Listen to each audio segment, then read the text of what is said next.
one of the faces. Every time he does a live event with us, he does this. It's the first time I've gotten to see it, and I love it. Hi, Keto. Welcome, Hordo. Keto, Welcome, if you Jordan. can, if you can move your head slightly towards the left, a little bit further back. we Welcome, can show Noel. off everyone your childhood Welcome, pic Crawfish. with the box as well in the background. Yes. Welcome, Baron. Welcome, Rebecca. People always pop in and out. Oh, Doug. Yes. Hey. Okay, perfect. All right. And welcome to those who are watching on stream, LinkedIn, YouTube, and Twitch. Awesome. Welcome, Elijah. Okay. So, welcome everybody to the Meet the Foundry event. This is a live Q&A session that is meant to be a live panel of indie founders, a chance for all of you to ask questions of some actual brand new indie game developers and indie game founders. So if you have any questions about indie game development or about the process of founding your own indie game studio, these are the perfect people to ask. In addition to founding game studios and having thoughts about how to do game development and founding game studios, these three studios are also all going to Kickstarter next week. So we are very much hoping that as we go, you'll consider following them on Kickstarter. And then in addition, when their games do go live, consider backing them, of course. But even more importantly, I'm hoping that all of you feel some sense of sort of ownership of these games. These developers came straight out of this community. We're hoping that all of you can help us shout them out and get them a little bit of attention next week on Wednesday, October 15th, when they do go live. What we're going to do is we're going to go through. We've got 3 different studios with 3 different marvelous games. We have our first game up on screen right meow. We'll start with a couple of minutes showing off the game and talking about it before we do live Q&A. Hello, Unsent team. Oh, sad. Noel, just hang out. You can be our friend. So before we get into some Q&A, if you do have questions, by the way, if you are live on the stream or if you're here in our Discord, just drop them in the chat. I should be able to follow along and I'll pull out questions for the Foundry teams as we go. So Foundry teams, you guys can just hang out. You can, of course, respond in chat if you want, but I will deliberately call out the questions and ask them aloud for you as we move through the event. All right, so why don't we start? Whiskers, Wizards, and Wands by Sweet and Power Sauce is our first of our 3 indie game studios, represented here by Doug, Christine, and Bryson. Do you 3 want to introduce yourselves and then tell us about the game? Hi, I'm Doug. I'm the creative director on the team. Hi, I'm Christine. I'm the art director and narrative designer. My name is Bryson, and I am the level designer for the game. And Whiskers that aren't here. Yeah, we have 3 other members of our team. We've got Jamie, our composer, Kevin, our business and marketing guy, and Colin, our engineer. Though the engineering is kind of spread across the group, I'll say. Yeah. Yeah. Doug also does some heavy lifting there, so give credit. Yeah. So Whiskers, Wizards, and Wands that you guys are seeing here in live stream. This is a little whimsical puzzle adventure game where you are playing as Master Juniper von Umbravox, a cat elemental mage, and you are exploring a world that's kind of become chaotic after a disaster. Your wand is broken into many little segments, and so during the game you are gathering up pieces of your wand, rearranging it, reassembling it to make new spell combinations to help you interact with your environment, help other creatures, fight, and all that good stuff. Amazing. The wand mechanic is the most important part of the game, I guess. It's one of the earliest things that we've had kind of buttoned down. And we were inspired by other games like Noita that had a really complex wand system, but we wanted just to be able to like drag and drop and be able to make it really easy and accessible. Awesome. Now, I've always been a big fan of course, all 3 of these games. I'm going to be slightly biased here because I love these teams, I love these games, and I've been a part, thankfully, of helping to at least advise on these games for the past couple of months. Before we get into audience questions, if you do have questions, drop them in the chat for us. We'll call those out one at a time. But before we get to audience questions, I'd love to just hear why this game? Why Whiskers, Wizards, and Wands? Out of anything you could have built. When we were deciding on a next project, we had a giant spreadsheet with like 20 options. And we felt like this was a good way to be like a little bit of a stretch for us, and but like was still within our capabilities.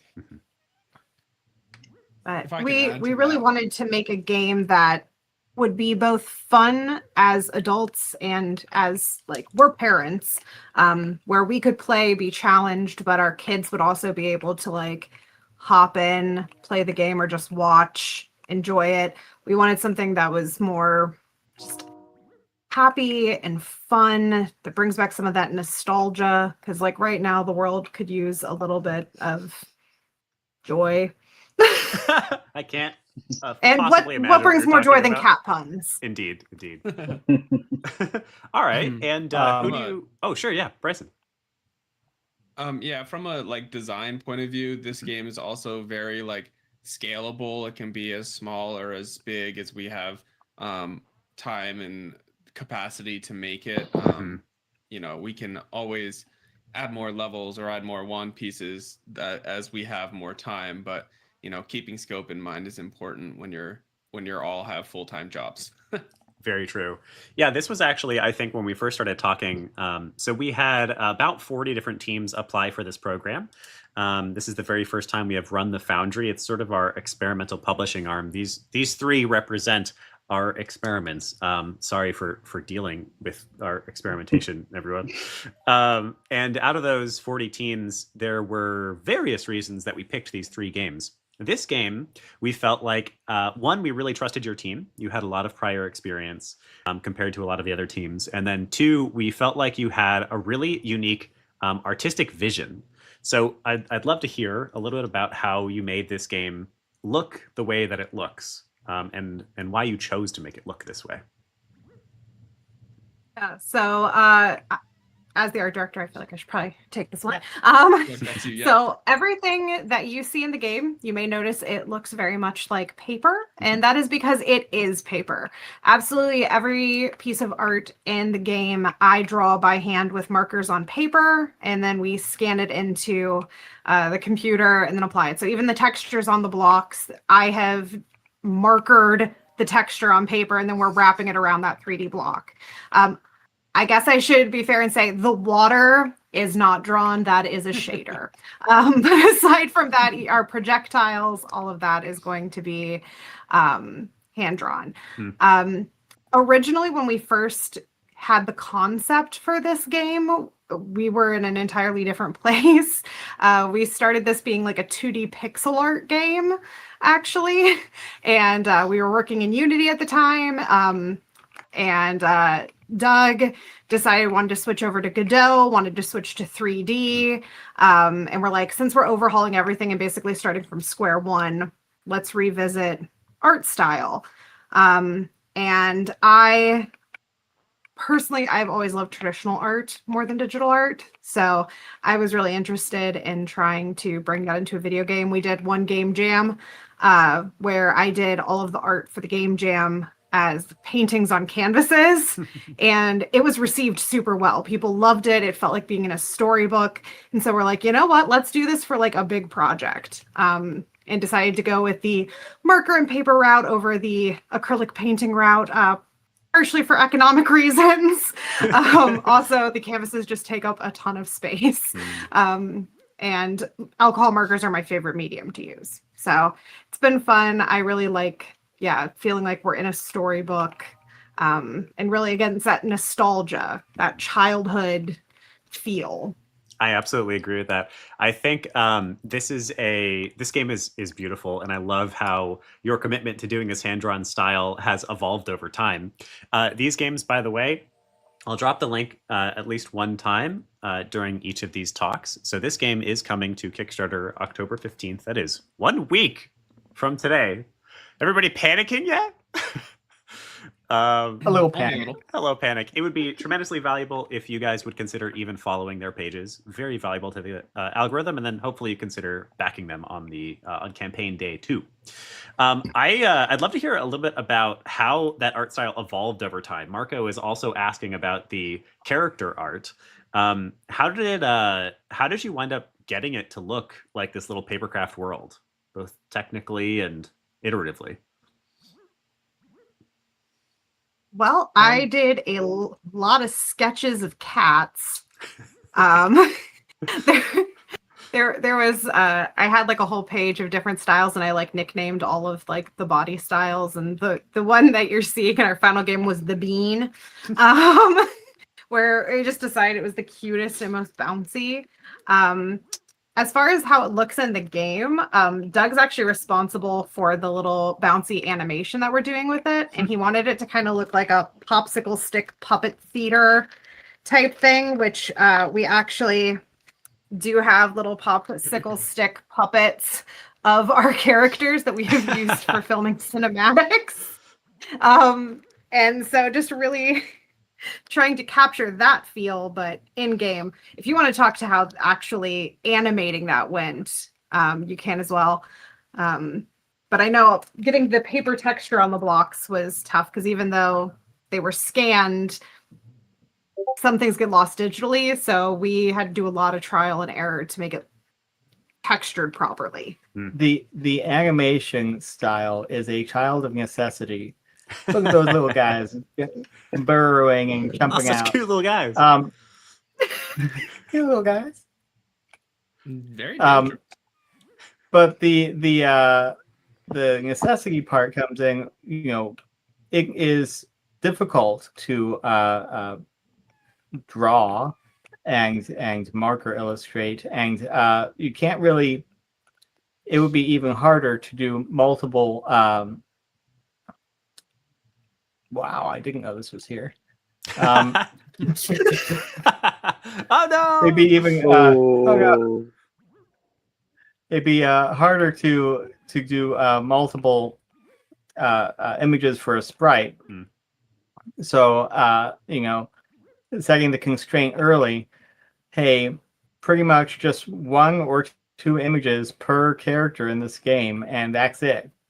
And we'll work with what we have. Ooh, you guys are about to see a spoiler as well. It's really genius. I think you've done, I think like a lot of what makes people care about indie games is the story behind the game. And so I think what you've done with the art style is you both have a wonderful story. The fact that you worked together to create an actual hand-drawn world is just cool. And then two, it looks great. It's enticing, it's different, it's unique. And I think that that's a real triumph of both your work, Christine, with real physical media and your implementation, Doug, and everyone else's work, of course, too, to make it functional. Yes! This ending is so good. All right, let's get... Cinematic. the ending of the demo, everybody. If you beat the demo that is coming out October 15th, you will get to see this beautiful ending yourself. And hear it, because you're not hearing the glory behind the scenes. Indeed. So. All right, so we got a couple of community questions. Elijah says, what engine are you using? And why did you choose that engine? Oh, we are using Godot. We started, and actually we had a large portion of this game built in Unity. Mm-hmm. We switched because I wanted to take advantage of some lighting things and UI things and things that just worked better out of the box, in my opinion. And also, at the time, Unity was digging themselves a little bit of a hole. Yes, that was right when Unity decided to monetize every aspect of game development. Yeah. Awesome. This is kind of an interesting question, and it may not be something. This is, by the way, for any of the developers here, you're welcome to jump in and give your thoughts if you feel like you have something to say. So Shami asks, how many downloads or purchases should an indie game developer realistically expect? I'm considering taking a loan to fund a game. What is the usual cost to sale price ratio? On your first indie game, I would say 0. because you can't expect anything, because you're asking people to go out on a limb and support you without any proof in the pudding, you know? So once you have an indie game to show people like, hey, I did this, that's when you should allow yourself to accrue more than just the sunk cost of your time put into the game. But I think don't take out any loans. I think don't expect anybody to purchase your game except for your one best friend or your mom or that one person who is like true in your life will help you out. But other than that, don't expect anything. This is But not that the shouldn't first game. discourage you. This is not the first game that Sweet and Power Sauce has put out. I think if you run the hours and divide it by what we made, I think I was doing about 50 cents an hour on our first game, which is not really a sustainable kind of a thing. So keep your day job, and you can do this on the side, and you'd be amazed what you can get done in like 1 hour chunks in the evening. Yep. Yeah, that's pretty much. Okay. To piggyback off that, you'd be amazed what you can do by yourself in an evening, but you'd be amazed what you can do when you work with somebody, like co-work with somebody. I know that I always get like 5 times more work done when I'm working with Doug in Discord than when I'm like sitting down to do it by myself. If for no other reason than I can put something up on the screen and be like, Doug, this doesn't make sense. Like, what am I doing wrong here? Or, something like that. I love that. Yeah, I would echo the same things. There's a chart that we show a lot that we really like, which is the average amount of money an indie game makes per game, depending on how many games they've released so far. The first game from a brand new indie studio usually makes less than $300 in its lifetime. So you can imagine the average indie game takes somewhere around 1.5 years to actually produce and release. So 1.5 years versus $300, not a great ratio. That said, that number creeps up pretty fast depending on how many games that studio has released. So by the 4th or 5th game, studios are making over 100,000 or even over $1 million. The problem with that stat is that includes all of the people who've had publishers or some significant funding. So you can't really expect, there's a reality that is hard to overcome, which is that it takes money to make money. So what we really believe here, despite that fact, is in those self-delivered, self-built games. So everybody in this room is unfunded. They're doing self-funding, crowdfunding starting next week. But for the most part, everybody here has some other way of making income for themselves while they make games.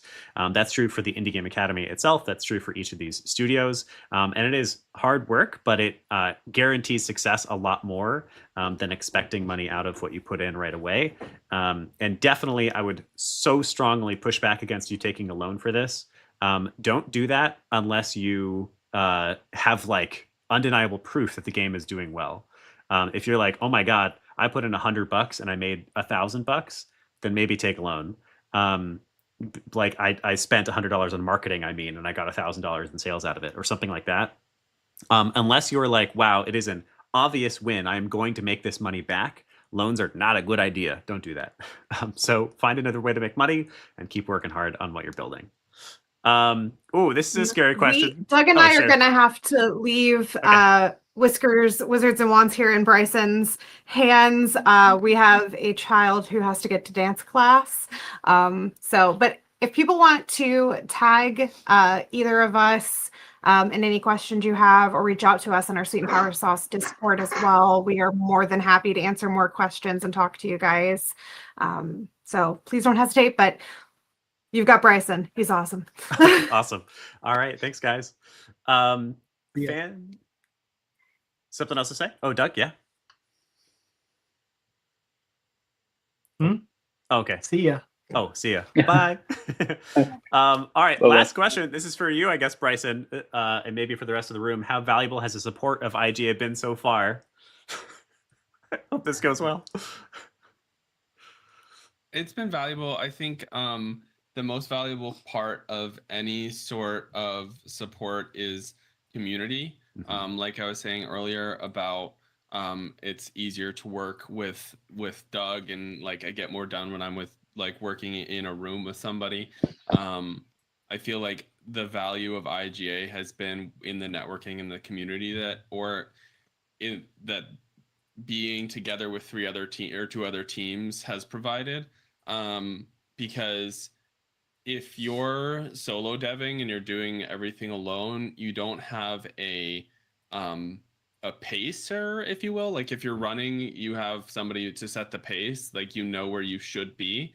And basically running alongside these two teams, it's been a reality check at some points, and it's been, motivation at other points to look to your left and right and see the other teams working as hard as you are. And I think that's where the value is. There's like technical knowledge, and Willem knows somebody that knows somebody for different questions that you may have along the way, and that I'm not going to downplay the importance of that.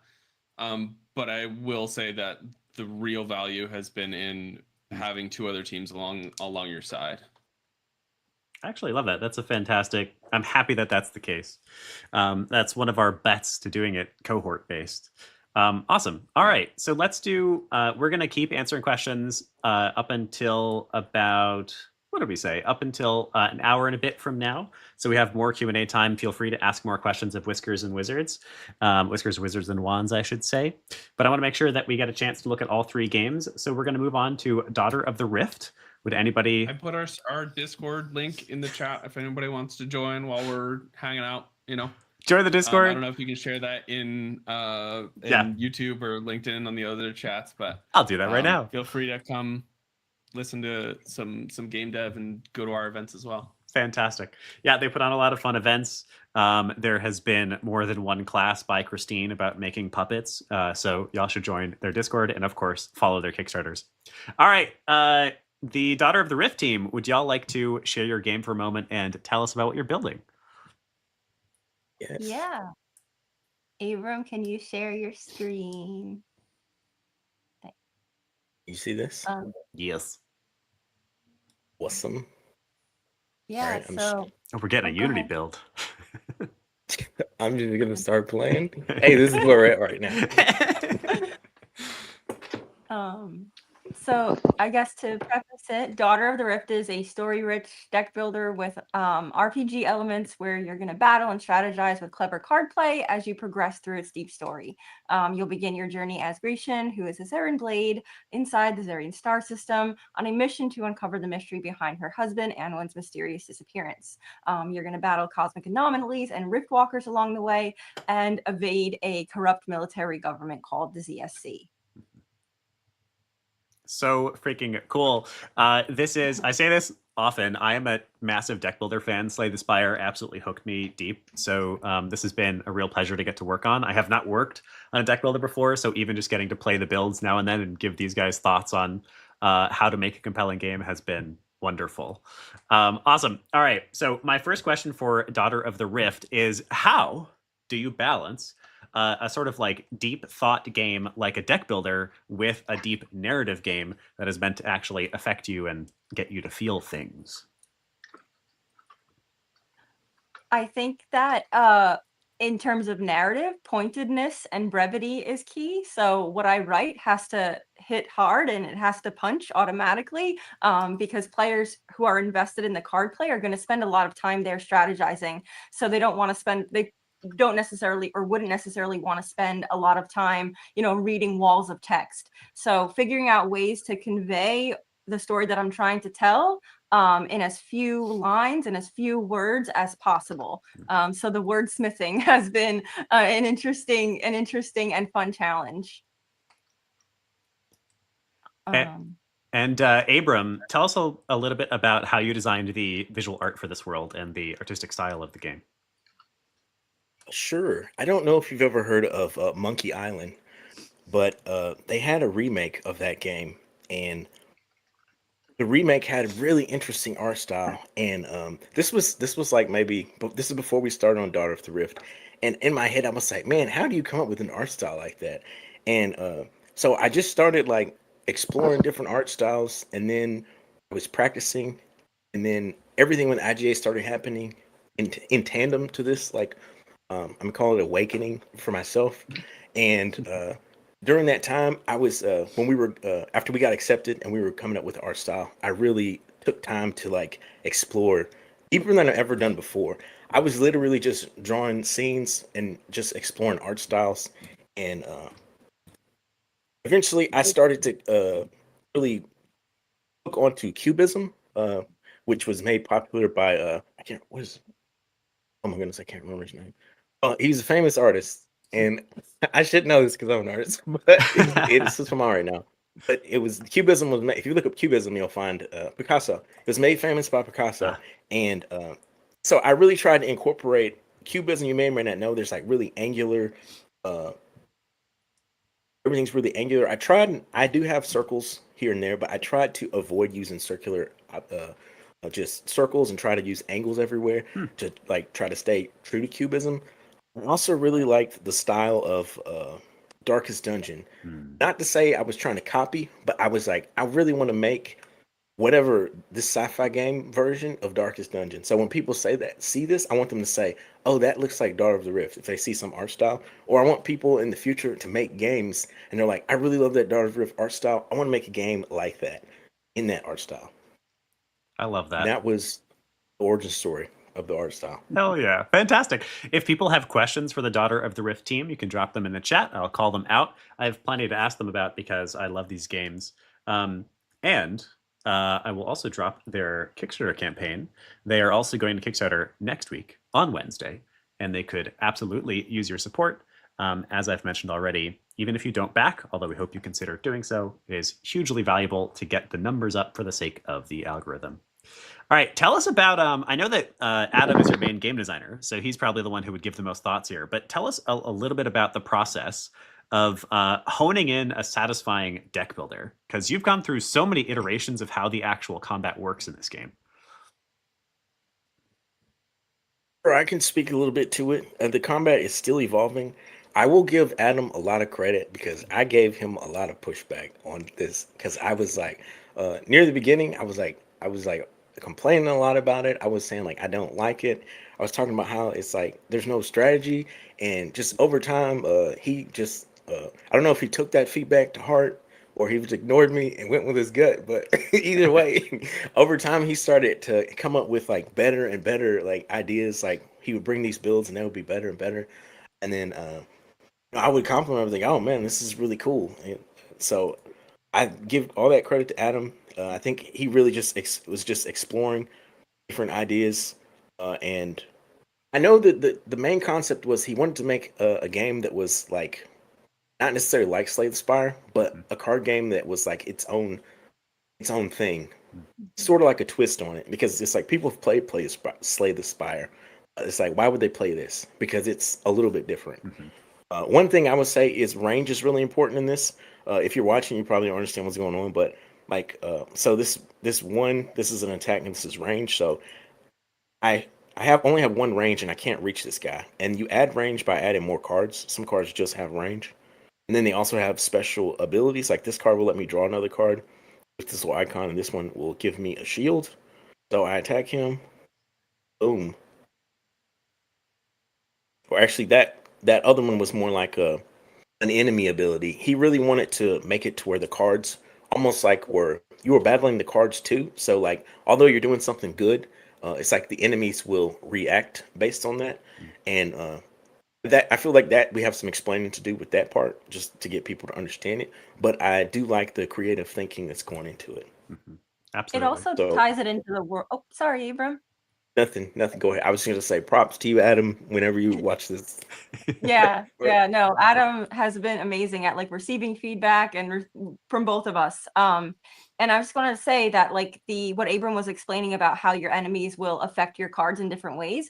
I think Adam has also done a really good job of trying to tie that to the environment and the world that we created, to make it feel like this card game is not, distinct from the world, but actually fits within it. So, the enemy effects that you're getting from the Agrelk on Adamu Prime, they're like plant-based and they're gonna like invade your cards in that way because they are animals of the earth. And so I think that he's really taking that into account too, so just to try and make this game fit together as organically as possible.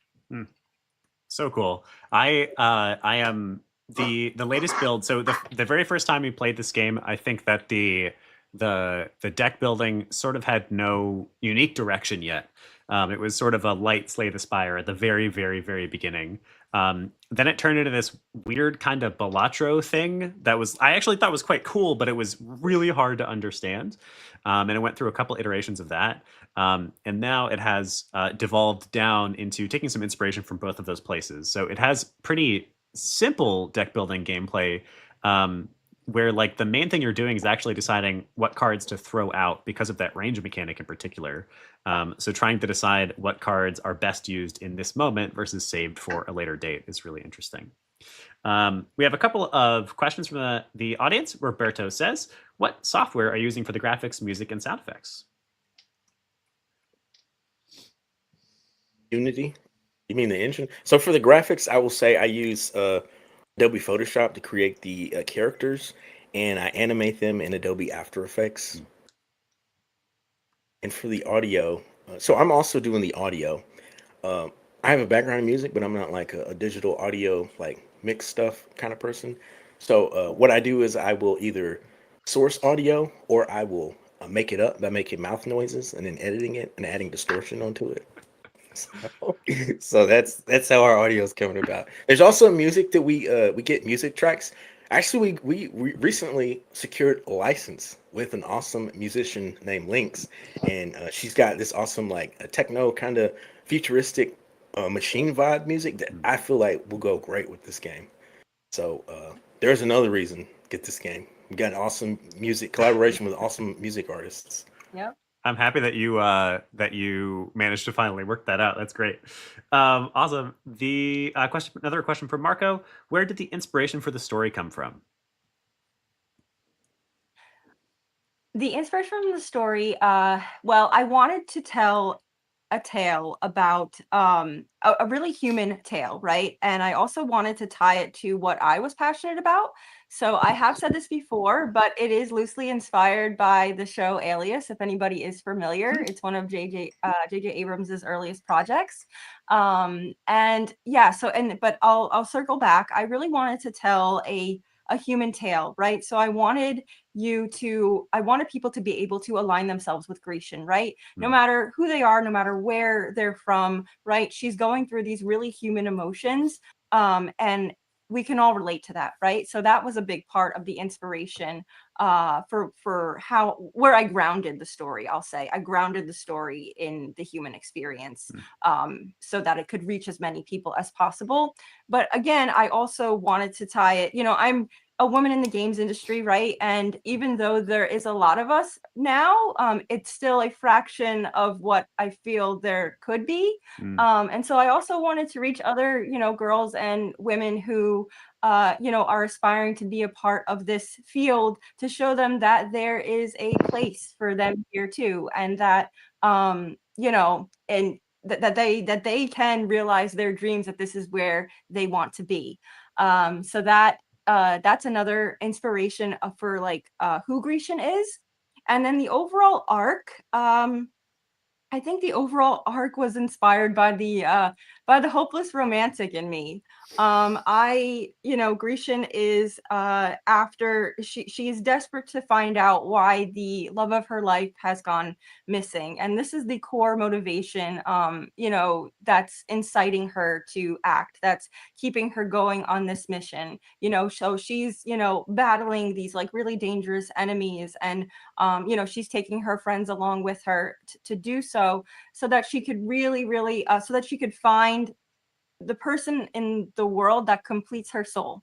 And I think that it was largely inspired that side of myself, and I wanted to show that side of myself to the world through this story, and also show that this is a sci-fi game, right, set in a really cool looking world, and you're battling really awesome looking enemies.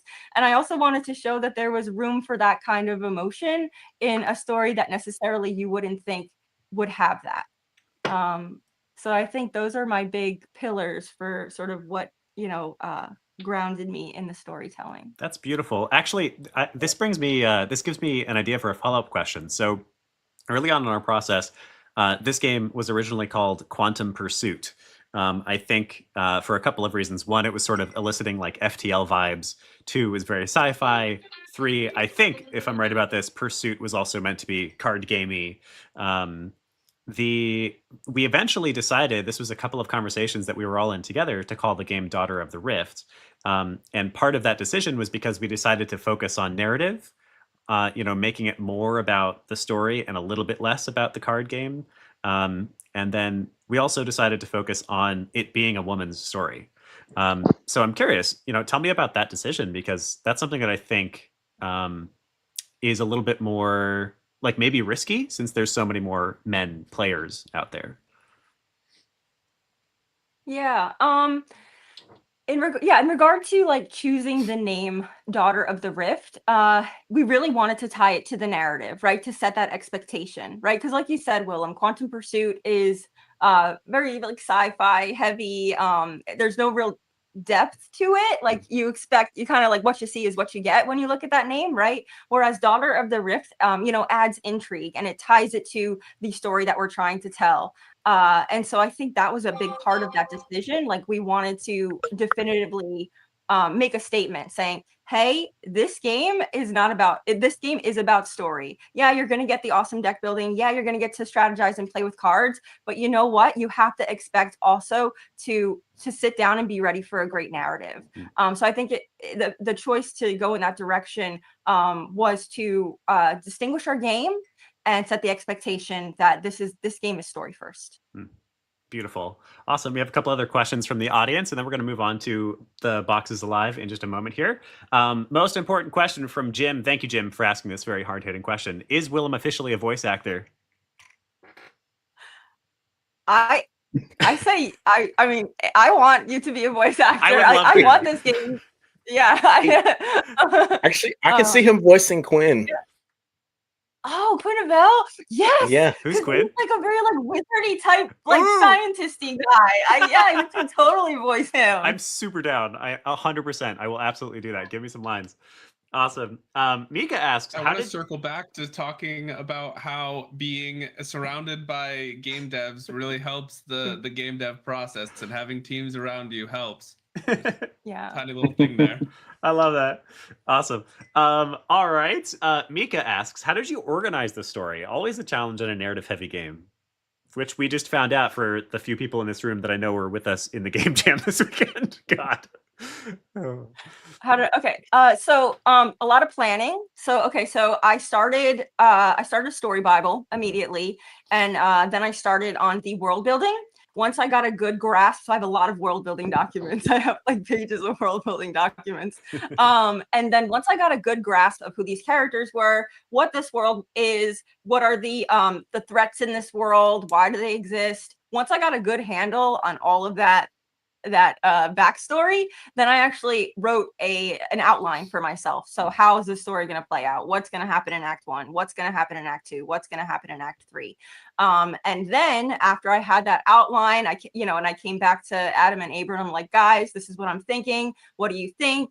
They would give me their feedback. I adjusted it. And then after that outline was solidified, then I got to work on actually writing the script. So then I'm writing the actual scenes that you're seeing, right? And then I'm taking those scenes and I'm translating each one into an ink file so that I could then, put it in Engine. So it was like a step-by-step process. And all of these documents, as I'm creating them, they're living in the story Bible so that I can reference them later. I can use them for things like marketing copy later. I've taken a bunch of like my world building stuff and repurposed it for my marketing posts. So I've recycled things like that too. But yeah, in terms of organization, it was create the story Bible or create a place for the story Bible to live. So it lives in a spreadsheet.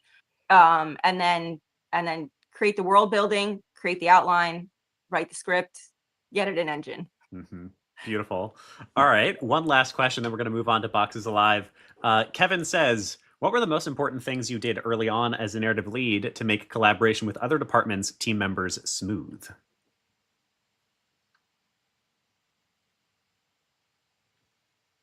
As a narrative lead, so I'm the only narrative person on this team. Shh, you're a narrative lead. That's what makes it a narrative You run lead. the entire narrative department. I run the entire narrative department. I can speak to other I can speak to other experiences that I've had where I have led teams. Also, but before I do that, I will say that in regard to organizing it with the existing team, Abram and Adam and I, and then we do have we do have also other team members that we eventually partnered with too. We have a marketing person, Margaret Lynn. She's awesome. We have Nat Lee, who is our UI artist. She's great. They're great rather. And then we have Julian Boardman, who is our additional programmer. They're all fantastic. But in regard to sort of like, like collaborating with other departments, Abram and Adam and I, we met early and often. So some of our longest meetings took place at the beginning of like this development journey. We would just sit for like 4 or 5 hours sometimes and have conversations. So and then we had follow-up meetings, and we still have frequent meetings. It's important to stay on the same page. So really what that sort of like distills down to is communication, right? So open communication, a willingness to go back and forth with each other, and a willingness to show up, right? This is hard work. We're all doing this as extra work, right? We all have day jobs, and we all show up. We show up because we want to be there. We show up because we're dedicated to our craft. And then in regard to leading other teams. So I've led other teams in a game development setting, and I've also led teams in a journalism setting. So I was a content writer and copywriter in a previous life. But it comes down to communication, right? And making sure that you have this open line of communication to the people that you need. So I'll actually go back to an example. I worked on Strange New Tides, which actually was a jam game where I was the narrative lead. And in order to get that project off the ground, in order to get that narrative moving, I first collaborated with Willem. Willem was our creative director on that project. And I said, hey, Willem, for the narrative, working with the constraints that you and your team put out on the GDD, which is a game design document, this is what I'm thinking. This is how I think narrative could fit into this framework. And I presented him with 2 ideas, and then we went back and forth, and we decided on one. After we decided on one idea, I went into a mirror board and sort of like visually laid it out for my team how the act structure was going to go, and made sure that they understood how that act structure was going to go. And then I kind of gave them free reign after that. After they understood what was needed to be written, and I assigned them, in this case it was characters, and then barks for each character that had to sort of tie into getting more familiar with the player character and more friendly with the player character as you interacted with these characters. So as long as they stuck to that arc, like that was their framework that they had to work within. I gave them free reign to create. So and then as challenges arose, I went and I spoke with the design team. Abram was actually the art lead on that project. I went and I spoke with Abram to get concept art for characters created, or to help the other artists know what the characters looked like. So communication, right? And then when everybody's pieces were done, it was bringing those pieces together, coming together as a team, and putting them in engine. So clear communication, clear direction, documentation, and yeah, that's really what it boils down to. I think that's the biggest part. Amazing. Fantastic answer. All right, so we are going to move on from Daughter of the Rift so that we can show off the final Foundry game, The Box is Alive. Before we say goodbye, I'm going to drop the Discord link for Future Suit Games, which are the creators of Daughter of the Rift. They are a wonderful community. What are some of the events you guys run? Sell us. We started a game club that I'm trying to get off the ground. It's where, collectively as a community, kind of like a book club, we decide a game to play. And then after a certain amount of time passes, we get together and we discuss the game, our thoughts, and then, we pick another game to play. So I'm really trying to get that off the ground because I think that would be something really cool for our community to adhere to. Yeah, and also provide inspiration for all of us as indie devs, right? Because that's where we get a lot of our inspiration from other games. Beautiful. So consider jumping into their Discord, and then of course they're going to be on Kickstarter next week, October 15th. So let's get some hype going for their game. All right. Thank you, Future Suit. I think we're ready to show off the boxes alive. Teja and Kito, are you ready to rock? Yep. All right. Tito, can you share your screen?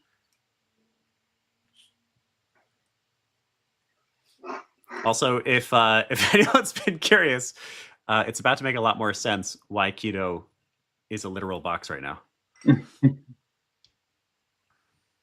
Easily the most beautiful main menu out of all three of the games. Yeah, yeah. Like we're having second thoughts of even switching out from this because people got so used to it. It's just so perfect. But yeah, jokes aside, we'll have the new UI by tomorrow. But yep. So yeah. So tell us about Boxes Alive and Ludocratic Games. Yep. So the Boxes Alive. It's a physics-based platformer. It's pretty much what the name suggests. You play as a box. You've been abandoned. Like all the boxes have been abandoned. The facility has been shut down, and the boxes have become sentient. Now your job is to deliver yourself. How? What you see on the screen is how. Like you get to roll, you get to jump, you get to do a bunch of different things to go around, to be honest, and just find your way through the obstacles, through the environment, move around, and with each level you get closer to the obstacle, closer to your destination. And the added bonus is we've got some good story going on as well. More than good, I would call it a ridiculous, a funny story that would fit in well with the concept of your theme. So you'll find out more about it. There's a small teaser about what's going to be there, like what the main story is going to be about once the demo drops. Like the demo ends with that, just a slight little teaser. And yeah, like the main work for the game was to get the movement mechanics perfect, and I think like that's something we spent most of the time on. Like compared to the initial prototype, the base prototype that we shared with Willem while applying to IGA, the Foundry program, it's day and night difference. There's day and night difference compared to that and where we are right now. I'm really happy with how things are turning out, and we see a lot of scope.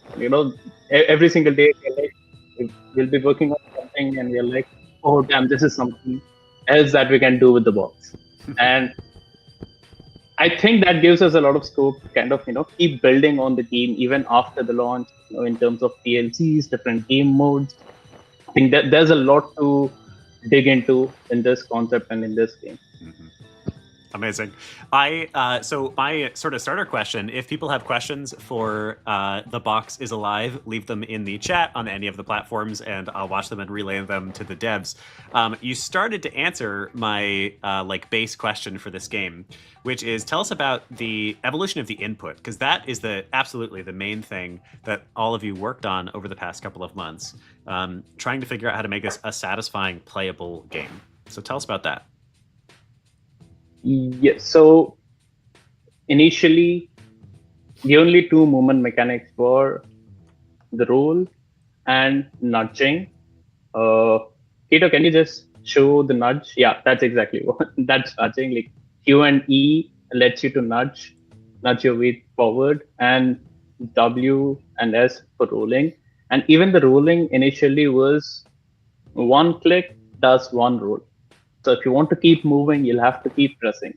Like it was more in line with the typical, awkward walkers where like you take baby steps, for instance. Like you have to be conscious about every single limb that you're moving. similar to that. Like the idea was, so okay, what if a box moves?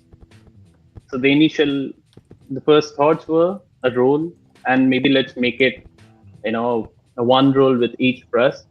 And later on, after opening up the prototype to others, especially Willem, input from Willem, we understood that the concept is interesting, but at the same time, we'll have to steer a little bit away from the usual, awkward walkers where getting the movements right, being able to control the box itself is the biggest task. We didn't want that to happen because our motto was, at least initially, it was to, easy to pick up, hard to master. And I think right now we have hit the sweet spot for that.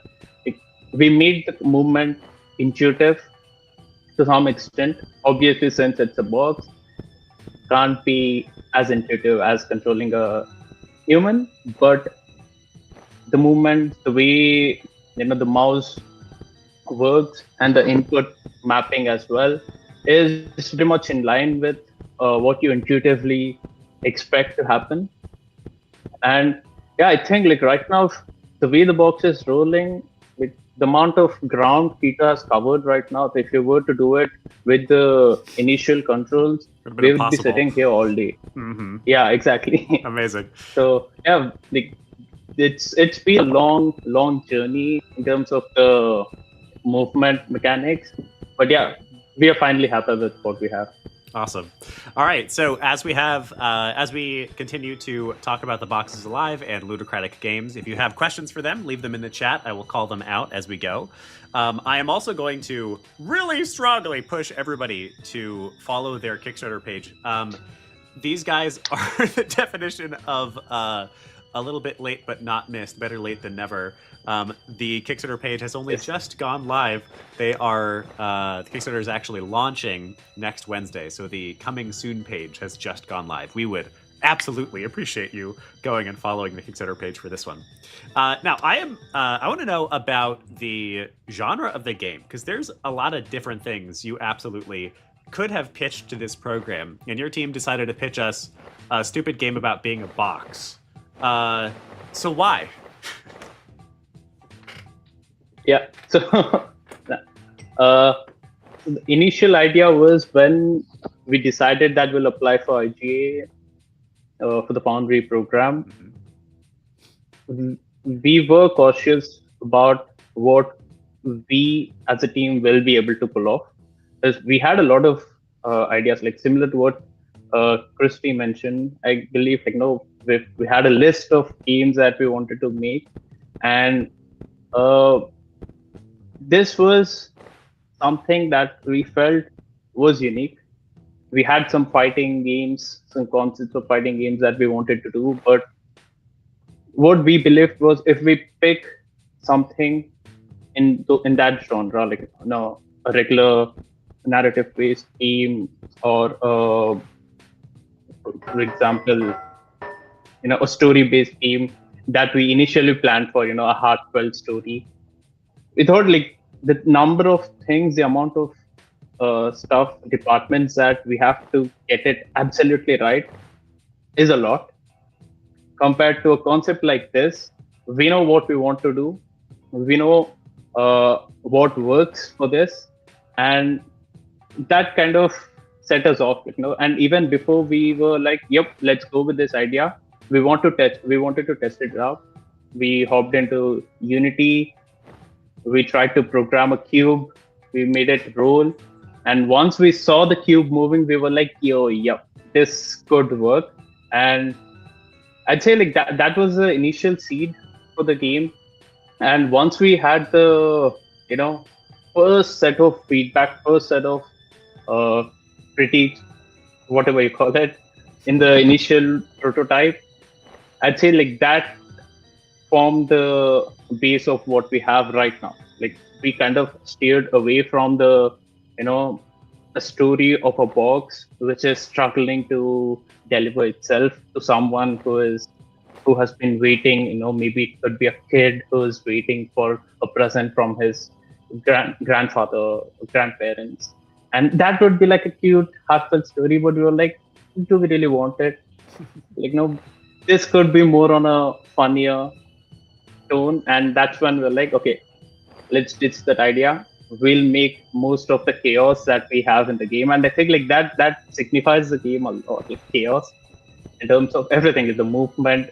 And another thing that caught our eye was even in the early playtest, even though the players were failing at something, let's say like they're trying to make a jump on top of a table.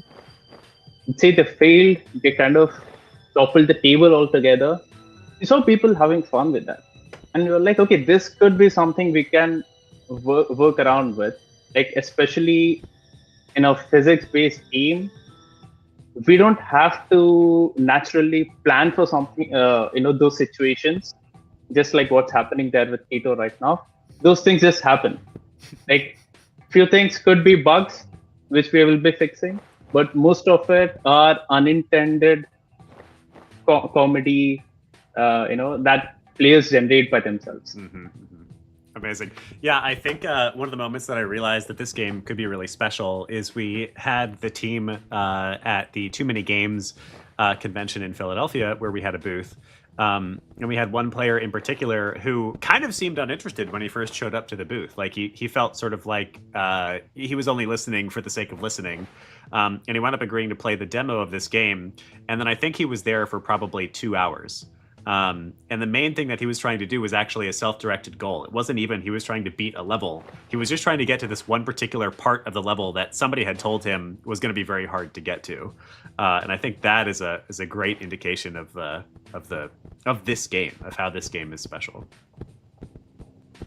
And just to add to that, Willem, that's true. One of the things that's exciting about this game is, being able to pull off some moves that you wouldn't expect are possible. Mm-hmm. The first time that we experienced that was in the second or third playtest where we had Kevin play our game, and he looked like a pro. Like he was able to pull off some jumps that even as devs we didn't know was possible, and like that has been a consistent theme for the game. Like every playtest we see people doing stuff that like, okay, damn, we didn't know we could do this. And even till date, even while we are playtesting, even we are doing QA, while we are doing QA, we are like, oh damn, that's cool. Like no, just a couple of weeks ago, Nabil found a new technique to get onto the racks. Like he just with a couple of jumps, he uses a different technique to do that. And we're like, okay, that's something new. So that's what we expect with this game even after the launch, because we have all the functioning pieces in place. It's like tools that we are handing over to the players where they can do whatever they want to with it. Mm-hmm. I love that. Yeah, Abram points out, by the way, that all of the gameplay you're currently seeing is live and is Keto playing, who has a box on his head. So major props to Keto for playing the game obstructed like this. Awesome. I'm curious. So something that we've all talked about a lot together is how this game feels ripe for speedrunners. So tell us about the process for those who are indie developers and may want to try to attract the speedrunning community to your game. How do you identify if your game might be viable for speedrunners, if it might be interesting to speedrunners, and then how do you get speedrunners excited or interested in your game? Yeah. So some of the points that I've covered in my earlier statement about giving the tools to the players and letting them decide how they want to use it. I think like that is the main base for discovering that okay, this could be a good game for speedrunning. Because like I said, as we ourselves were finding out different ways to cross some obstacles, we realized okay, yep, this makes sense. And I still remember the first time when I felt like okay, this could be a game that would fascinate speedrunners was one of our earlier prototype level Willem, if you remember, where there are vehicles moving around, the cars, you need to cross them. And initially, we were trying to wait, look at the vehicles. Once it's passed, you cross the road. But one day, we were just like, what if I just try to jump over all them?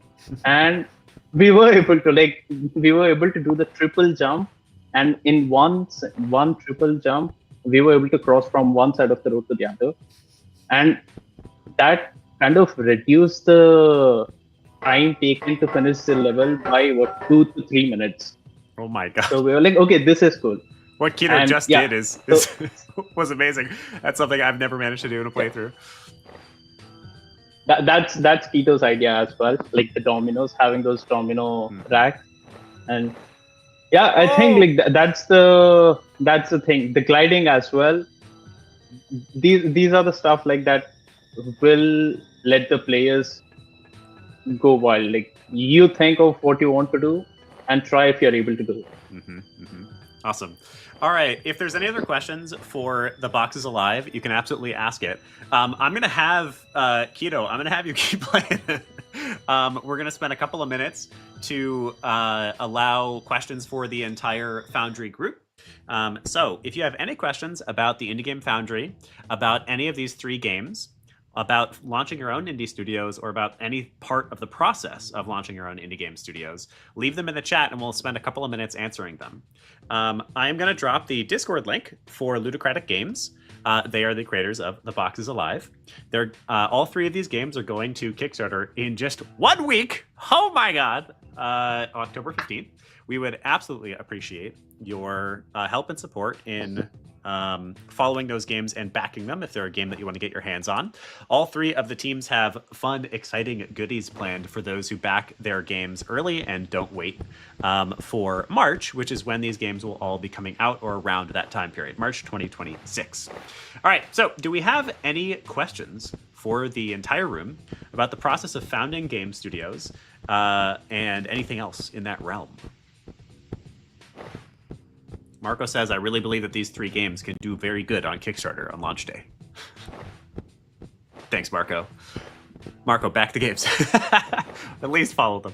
We will, one of the things that we're going to ask, if people are open to doing this, we're going to ask for as many members of the community to post about the games as possible. Even if you don't have the funds to back, or if they're just not your type of games, that's totally cool. But if you're at least willing to post to the community and try to get other folks to follow, that would be incredibly helpful. All right, Mika has a question for the whole Foundry group. How do you set up a work schedule? Project management here.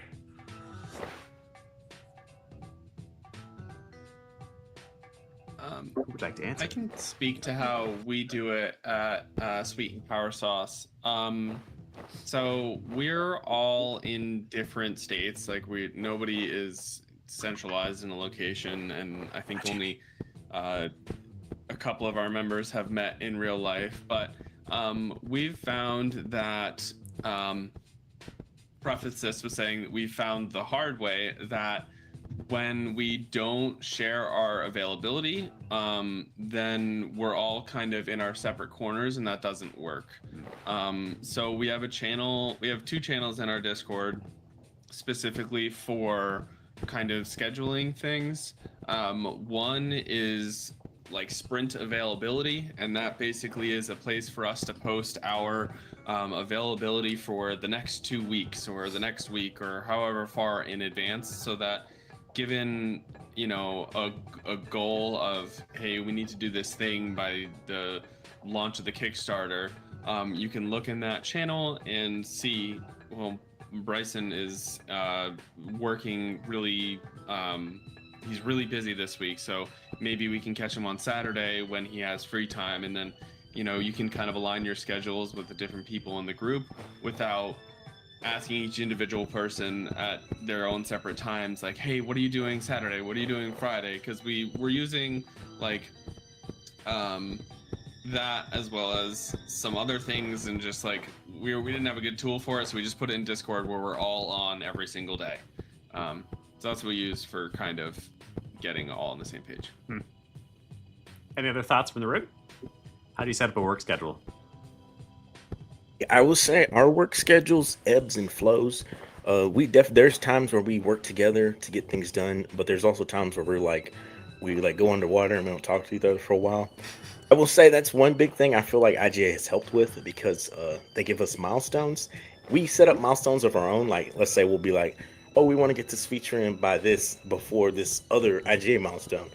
But I will say personally for us, I really feel like IGA has really helped us with the whole the aspect of planning. And sometimes you can probably make a game on your own, but like there's certain times where you just need a little push, and IGA has really been there to like give us that push when we needed it.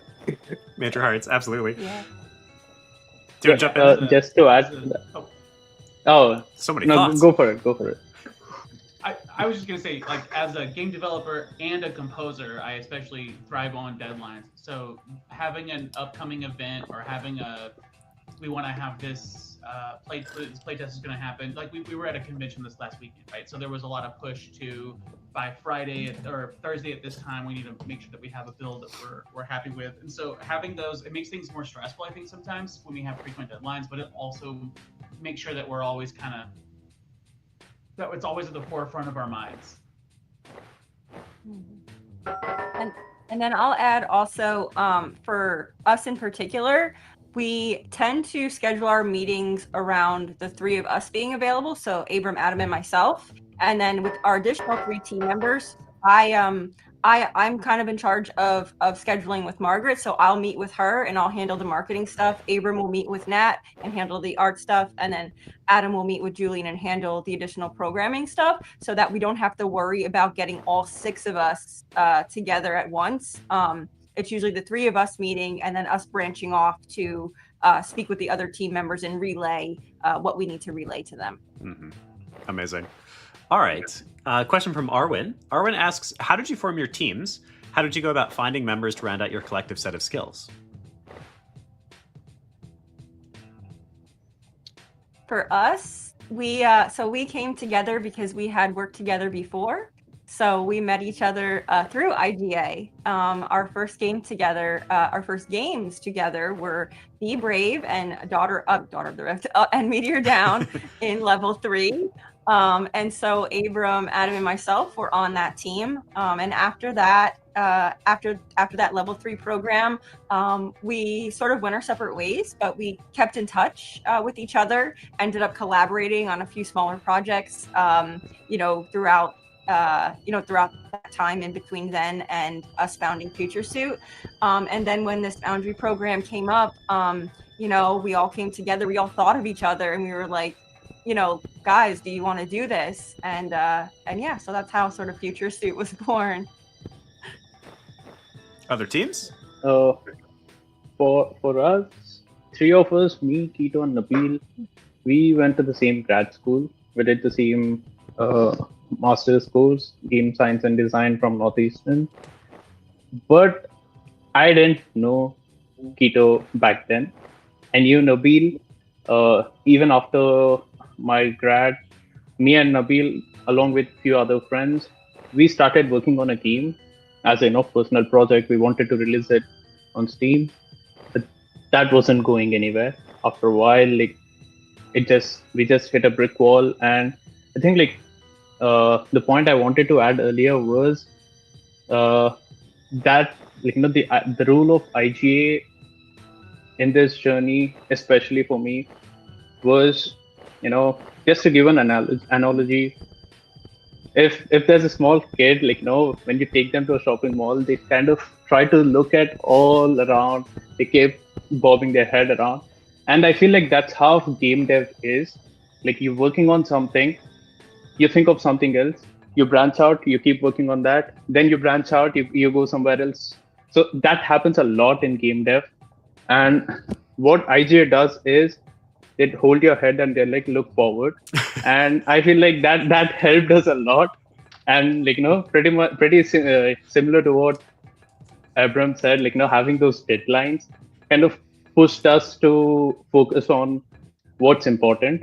And also having someone with experience of starting an indie studio and releasing games telling you, no, that's not important. I think you should be focusing on this for now. I think that helps a lot. That gave us a very good, base to work on. Mhm. And yeah, that's about it. Awesome. What about the Sweet and Power team? Yeah, so I did my first game jam in fall of 2021, and met Doug at that, and Who's your and then, first game didn't talk jam? to him for yeah, Huh. the low res jam. And what happened was just there were a ton of composers who were like, "Does anybody need a composer?" Because that's what composers kind of do in those. And Doug made like a rhythm game so that different composers could have a track in there. And so him and Christine and Colin worked together. They were friends from college, and then they decided to do another jam the next summer and said, "Hey, do you want to?" So we did that, and then I met Paul at GDC, and then we did some jams together and made some games, and then Doug was like, "I think we need for our idea for covalent wands at the time. He's like, I think we need a dedicated level designer." So he posted around in I think IGA, right, Bryson? That's where. Yeah, was just like, yeah, it was on IGA. Yeah, and so Bryson was this random person who actually does do level design and has really great ideas for that, and is good to work with. So that worked out really well. And then as we were prepping for the Foundry, we were like, man, like marketing and business and anything that involves that is like, it's always going to be the last thing any of us do, and we'll do it like pretty poorly. And are there any like business and marketing people around who are looking at doing Foundry things? And then Kevin reached out, or I reached out to Kevin, I don't remember which, and we just kind of connected, and then we all did Candid Trails together to kind of like make sure that we can work together. And yeah, and so that's just kind of, it just sort of was like, it accumulated over time, and different people brought different people in. And when Paul was like, I need to step away from as much time on this project, get a new job. And so then we talked to Colin, who we worked on some other games before, and he kind of assisted with the programming stuff on that side. So it's kind of like a big collective community that we're bringing people in and out, and different people do. Sometimes Doug just writes music for a game, like he'll do a game jam and he doesn't talk to me about it at all. He just writes the music. So we all just kind of bounce around. I love that. Yeah, yeah. The game jams and working with people are one of the biggest things I can recommend in this entire industry. It is a piece of advice I like to give that I got from one of my own mentors a long time ago is that a co-founder, somebody that you're going to found with, is a lot like a romantic partner. You spend so much time with them, and you will go through trials and tribulations. There will be days where you're like, wow, I'm so grateful for this human. Like, oh, it's so awesome. And there will be other days where you're like, I hate this person. And being able to sort of test the waters and know that you can get through things together and that you work well together is one of the strongest things I can recommend for anyone who is trying to find co-founders. That's one of the reasons we love game jams. And yeah, just like make some stuff together and see if it's cool shit. And then if it keeps being cool shit, make bigger cool shit, All right, this might be the last question of the night. Marco asks, when did you realize that it was time to advance to this endeavor? So I'm going to consider that to mean founding a studio. When did you know it was time for you to actually found a studio?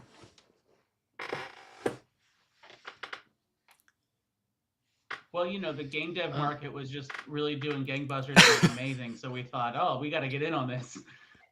Quick, before the bubble Yeah, bursts. I mean, like any other game designer, you're like, damn, how can I make $1 million? Yeah. And the first thing you think of is taking hours out of your time while you're working a full-time job and make a video game For a year because straight. obviously it's gonna succeed, no doubt about it.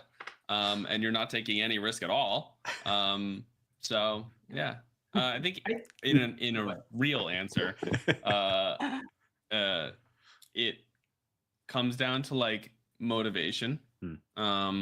And when each person has their own kind of motivating factors. For me, it was kind of like the independence and command of your own destiny.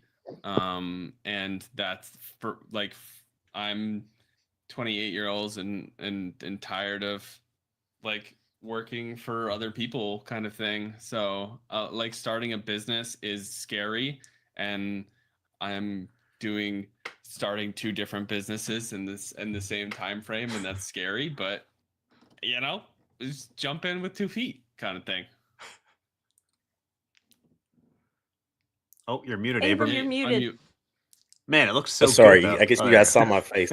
For me, I felt like it was time. Like I could feel it deep in my soul. Like it's just something that I've been thinking about for the longest time, and I was like, I need to just take the next step because there comes a point where it's like you're not gonna get all the way where you need to be before you get there. So it's like I was like, I just need to get there.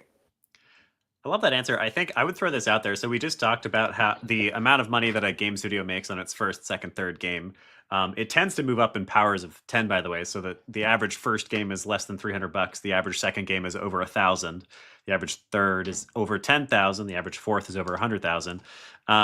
So I think something that we like a tenet of this program and what we've said to these teams from very early on is that none of us are trying to make a home run hit game. We're crossing our fingers, but we're trying to be realistic about what any of us can make with a more or less zero budget game title.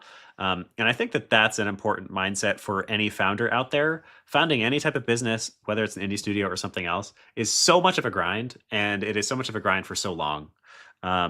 I was talking to a mentor at some point recently and was like, "Oh, I'm struggling. I'm doing this for 5 years now and blah, blah, blah." And he went, "Only 5 years?" And I think that's kind of the reality. You know, it's we all want the short form video version of a success story, but frankly, that's just not real. And at some point, you just got to start trying and keep trying. So I appreciate all of you for giving it a shot. And I think like being a part of a community that you trust and having this like opportunity and this platform to develop our businesses and have you as a community, Willem and IG as a whole, like invest in us, like that's something that's really, really special. And I think it just it speaks to having found like your place, your community in a way, right? Like I feel safe at IG. I feel like I can trust the people here. And I think when you find that and you find that kind of support, in addition to having the experience, right? Just don't go dive headfirst into this like without having any experience like whatsoever. But I think having that additional support and having people around you that you trust and that trust you, it makes a difference. Love that. Any other thoughts on when it's time to launch a studio? Yeah. For me personally, I'd say I wanted to start a studio of my own 5 or 10 years later.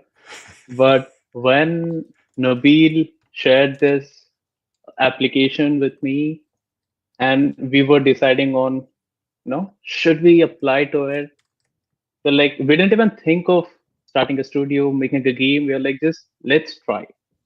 But when we got accepted, that was when it kind of hit that okay, I've wanted to do this for a long time, maybe 5 or 10 years down the lane, but when an opportunity like this knocks on the door, you can't be like, I'll see you after 5 years. So that's like fine, like let me just jump into it and see. And I was to some extent confident about staying afloat, like being able to pull this off, especially with the teammates that I have and the support from IGA. I was like, okay, yep, this doesn't sound like a bad idea at all at this stage. And like they say, if you fail early. So I think that works in my case. I love that. Yeah, I want to echo what Tasia said about he was thinking about doing it in 5 years or 10 years. To be honest, like I don't think had this opportunity come up that I would have taken the step into like making a game on my own or on a team. And I have a master's in game design. You know what I mean? Like I've worked on Skyrim mods and like have a published mod, like, but I don't think like that imposter syndrome kind of hits you sometimes, and you're like, I don't know that I can do that. Like I don't know that I'm ready for that kind of thing. So I feel as though there's two sides to it. Like one side of me is like just jump in with 2 feet when you're ready, and the other side of me is like you're not ready, but still jump in with 2 feet. You know what I mean? Like what's the worst that can happen? You know, you waste a couple hours making a game with some people and you make some friends. Couple Oh, that hours, sucks. just a few. Exactly. You know, like an entire year that we're developing a game. Like what? Oh well, I could have. What? Well, honestly though, what am I gonna be doing with that time? Playing World of Warcraft? Like yes, big loss there. I love that. You guys are incredibly generous with me. I think I'm gonna take the stage for the last 5 minutes here and compliment everybody in this room.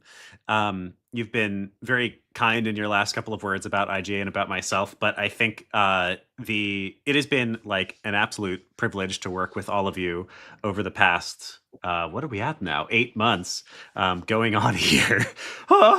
And it's been a privilege to like be a part of your journey and to feel like listened to and respected, but then also to like have a really good working relationship. There's plenty of times when y'all have pushed back on something that I have to say, or when y'all need something that we're not able to provide or haven't been providing, and you're open to ask for it. You know, there's been times where it's not just like sunshine and rainbows, and for the most part, I feel like we've all handled it very well. And the difference in quality, like obviously we have the Kickstarter deadline, so we're all like cranking like crazy for the past couple of weeks, and that's part of why so much progress is happening. But the difference in quality from those first demos and those first pitch decks to what we're now playing, these like cohesive, complete demos, is wild. It's really fucking cool, and it's really a privilege to be able to like be a part of all three of these games and to be able to sit in with you guys once a month and go to classes with you guys and you know, see you build communities and see you build followings and see you build relationships and see you build fantastic games. I think I did that 24-hour stream last week. I'm doing another one next week, October 15th, to help you get a little bit more attention, hopefully. And doing a full hour playthrough of all three games was like delightful. I had such a good time. And it was not always obvious throughout this process that we would get here. So thank you all for the tremendous number of hours that you have each put into your games. I know very much so, you know, how hard it can be to have a day job as well as the dream on the side. And yeah, every one of you absolutely deserves a pat on the back and a wonderful round of applause. So like, good fucking job. I hope these Kickstarters do even okay. Let's get these games out there. Well done, everybody. All right, major Fs from Marco. Thank you, Marco. I am going to one last time drop the links to all three Kickstarters, even if you don't back. Although you should, just a follow of each of those campaigns would be tremendously valuable. The ever-present algorithm that steers our lives every day of every fucking week is terribly important. And the more people who follow the page, even if you don't actually back it, the more likely Kickstarter is to give these games some attention. So if you simply go to these pages, follow these pages. It'll take you less than 5 minutes. That would be incredibly valuable to us and to these wonderful indie teams. Thank you so much, Mika. That's awesome. And then next week, we'll be posting about this. I would love if anybody who is willing would post about the games as well next week and help get a little bit of attention out to your own communities.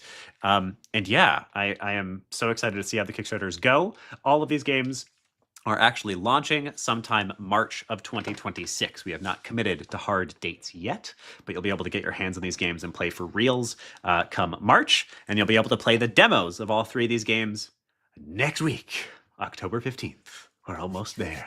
Nobody's panicking. Definitely not me. I need more sleep. All right, any last words, anybody? Any last words of wisdom from the room? Keep going after your dreams. Keep going after the things that satiate your soul. Hell yeah, Christy. Yeah, when you play with a box in your head, it's really hot. I'm imagining. Kino, how you doing in that box right now? We just get a smile, a quiet smile. He's figuring out the controls on how to speak. Okay, he's trying to figure that out. You need like a little fan in there, maybe. Yeah. Maybe it'd be too loud. Some air temperature controls in there. Amazing. Any last words, or should we say goodbye, everyone? They just keep supporting us. Yeah, and keep supporting your fellow indies and artists of all types. I think I personally founded IGA totally selfishly. I'll bring this up now and then. I was teaching for somebody else, and I was frustrated that they were taking all of the money for all of my work. And I was like, fine, I'll teach my own classes. And now this has become such a wonderful community that is like everything I care about. I have always been a huge advocate for the self-employed, for the artist, for the little guy, and that's everything that indie game developers are. So absolutely support your fellow indies, give them a lot of love, and jump into that arena too if and when it feels good to you. It is not an easy place. It is not for the faint of heart, but it's pretty damn cool. I gotta say so myself. All right, everybody. I think that's it for the night. Big love. We'll see you again soon. October 15th. Back to Kickstarters. Okay, bye. Bye.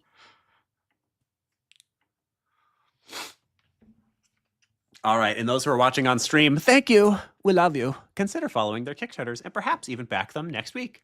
Wow. Bye.